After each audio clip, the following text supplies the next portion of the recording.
পুরো এপিসোড দেখতে জি5 অ্যাপ এখনই ডাউনলোড করুন। ঘাত প্রতিঘাতে গিয়েছে জীবন। একদমই শুনি গল্প।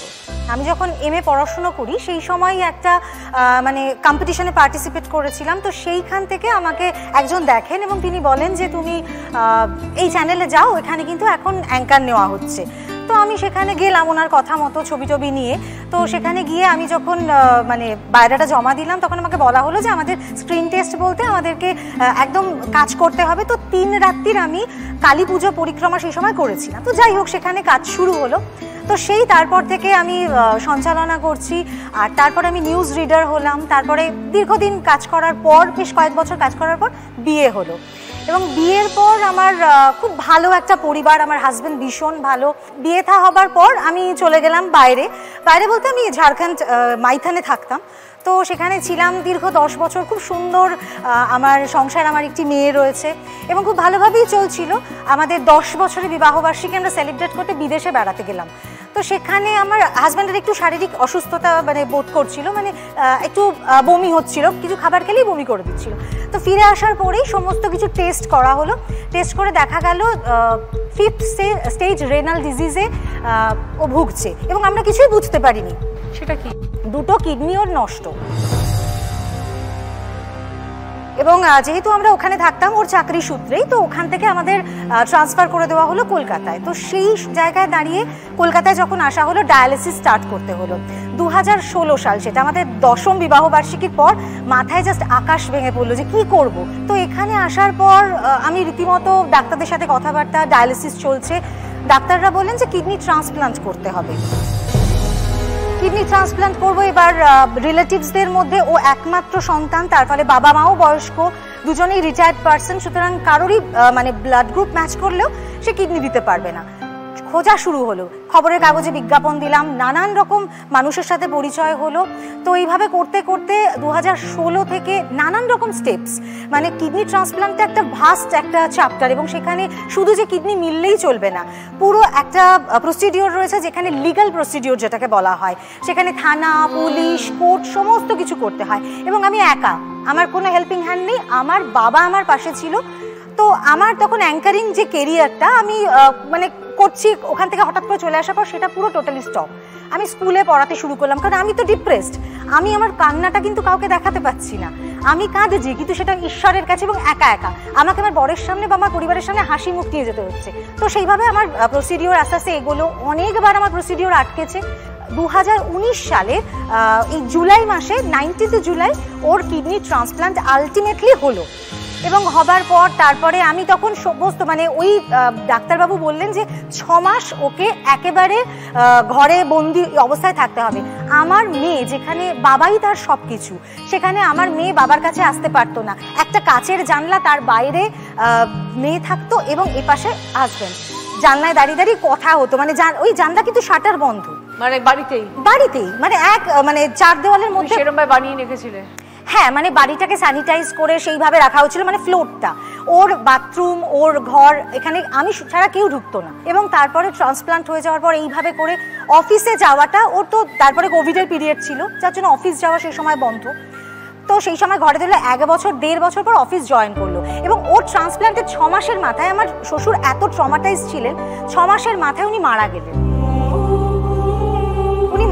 এবং ছেলে যে অফিসে জয়েন করছে সেটাও উনি দেখে যেতে পারেননি। তো সেটা আমার কাছে একটা কষ্ট যে আমি মানে বাবাকে দেখাতে পারলাম না যে তার ছেলে অফিসে যাচ্ছে। তারপরে 2021-এ যখন ও নর্মালাইজ হলো এবং অফিসে জয়েন করলো, এখনও রেগুলার মনিটরিং এর মধ্যে আছে, প্রতি মাসে চেক আপ করতে হয়। আমি আবার 2022-এ কাজে আবার জয়েন করলাম।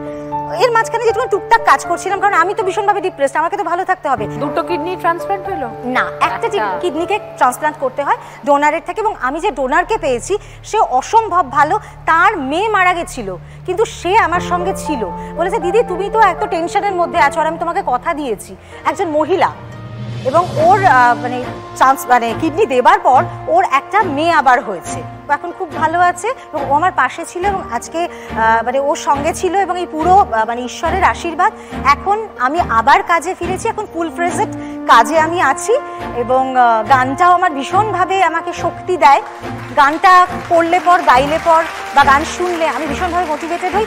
আর দিদি আর একটা কথা আমি ডেফিনেটলি বলবো, দিদি নাম্বার 1-এর এই অনুষ্ঠান, এখানে খেলা ডেফিনেটলি ভীষণ মজা, প্রাইজও ভীষণ আনন্দের, কিন্তু এখানে যে সমস্ত দিদিরা আসে তাদের যে মোটিভেশনের গল্পগুলো আমরা শুনি, আমি অনেক সময় যে সময় বাড়িতে থাকতাম আমি শুনতাম এবং শুনে তখন মনে হতো আমার যন্ত্রণা তো কিছুই না, অনেক মানুষ অনেক যন্ত্রণা করছে, তাহলে আমি কেন পারবো না। আমি বলতে চাইবো দর্শক বন্ধুদের জন্য যে এই অনুষ্ঠান যদি রোজ দিন তারা দেখেন, তাদের আর কোনো মোটিভেশনের প্রয়োজন পড়বে না, তারা নিজেরাই মোটিভেটেড হবে। সবাই দিদি নাম্বার 1 দেখুন এবং মোটিভেটেড থাকুন, ভালো থাকুন। আমি যে গ্রামে থাকি সেখানে এখনো যাতায়াত ব্যবস্থা খুবই খারাপ। ইভেন আমি যখন পড়াশোনা শুরু করি 12 ক্লাসের পরে, যখন আমি কলকাতা আসি, তখন ওখানের মানুষজন ভাবতো যে মেয়েরা বাইরে যাওয়া মানে সেটা ঠিক দেখায় না। আমার অনেক রিলেটিভ, আমার অনেক পাড়াপড়শি যারা আছে তারা আমাকে এরকমও বলেছে আমার মা বাবাকে যে বাইরে পাঠাচ্ছ মানেই সে কিছুই করবে না। কিন্তু একমাত্র আমার বাবা যে সবসময় আমার পাশে ছিল, আর বাবাই একমাত্র আমাকে ভরসা দেয় যে তুই যা, কিন্তু তোকে কিছু করে ফিরতে হবে। আর তারপরে আমি কলকাতায় চলে আসি, গ্র্যাজুয়েশন কমপ্লিট করি, তারপরে আমি পুনে যাই, পুনে থেকে আমার MBA কমপ্লিট হয়, তারপরে আমি পুনে মুম্বাইয়ে কাজ করে তারপরে বাবার শরীর খারাপের জন্য আমাকে আবার বাড়ি ফিরে আসতে হয়। আচ্ছা। আর দিদি আমার আর একটা জেদ ছিল, আমার গ্রামে বাড়ি, সেখানে মেয়েদের খুব তাড়াতাড়ি বিয়ে হয়ে যায়। আমি যখন বাড়ি এসে দেখি যে আমার বাবা অসুস্থ, আমার বোন আছে ছোট, তো তখন আমার ফিল হলো যে একটা দাদা যদি দাঁড়িয়ে থেকে একটা বোনের বিয়ে দিতে পারে, তাহলে একটা দিদি কেন পারবে না। আর এটার জন্য আমাকে এখনও অনেক কথা শুনতে হয় যে বোনের বিয়ে হয়ে গেছে, দিদি কেন বিয়ে করছে না, কি ব্যাপার। কিন্তু আমি খুব হ্যাপি, আমি আমার বাবার পাশে দাঁড়িয়ে আমার বোনের বিয়ে দিয়েছি। খুব ভালো। আর তোমার তাহলে পরিবারে মা বাবা, তুমি এখন? আমি, মা বাবা আর আমার ঠাম্মি আছে।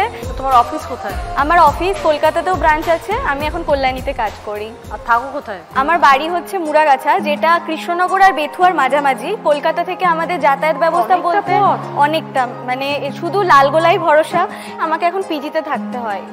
ওটা ভালো, অসম্ভব তাহলে কাজ করতে পারবে না না, আর মানে কাজ করা থেকে বড় কথা, লালগোলা ধরে আমি ঠিক টাইমে অফিসেও পৌঁছাতে পারবো না। একসময় গ্রামের লোকেরা বলেছিল মেয়েকে বিয়ে দিয়ে দাও, পড়াশোনা করিও না। আজকে তারা কি বলছে? এখন তারা আমাকে এসে জিজ্ঞাসা করে যে মৌমিতা একটু বলো, আমার মেয়ে জাস্ট মাধ্যমিক দিল, কি করলে কি হবে, মানে কোন দিকে গেলে ওর ভালো হবে। এমনও হয়েছে যাদের প্রচুর হয়তো প্রবলেম হচ্ছে, তারা আমাকে নিজেরা মানে কল বা ফোন করে, আমি তাদের বাই কল বা ফোনে তাদের আগে জিজ্ঞাসা করি তারা কি করতে চায়। মোটামুটি একটা কাউন্সেলিং করা আর কি। হ্যাঁ, আমিও চেষ্টা করি সেটা করার। আর বাবা মা এখন খুশি?